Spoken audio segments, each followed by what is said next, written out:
नंदनी नदीमध्ये स्फोटके. नंदनी नदीच्या पुनरुज्जीवनासाठी अनेक संस्था आणि नागरिक गेल्या वर्षभरापासून मुंबई नाका परिसरातील भारतनगर भागात काम करत आहेत. आज स्वच्छता आणि वृक्ष संवर्धन मोहीम सुरू असताना ग्रुपच्या सदस्यांना सेल्बोरी स्फोटकाच्या हजारो कांड्या गोण्यांमध्ये घालून नदीत फेकलेल्या आढळल्या.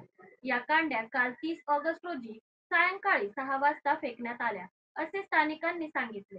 ही बाब अतिशय गंभीर असून पालिका प्रशासन, महाराष्ट्र प्रदूषण नियंत्रण मंडळ, जिल्हा अधिकारी आणि पोलीस प्रशासनाने यावर लवकरात लवकर कारवाई करावी, अशी मागणी चला जाणूया नंदनी नदीला अभियानाच्या सदस्यांनी केली आहे.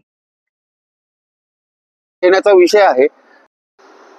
आज आपण इथे नंदिनीच्या किनारी जमलेलो आहोत. आमच्या सहकारी रोज इथे झाडं लावायचं वगैरे काम जे काय आहे ते करत असतात.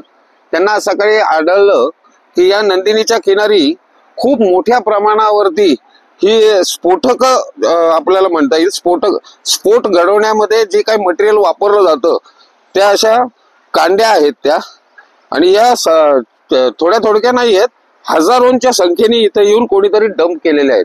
आता त्याच्या डम्पिंगच्या पाठीमागचा नेमका हेतू काय हा शोध घेण्याचा विषय आहे.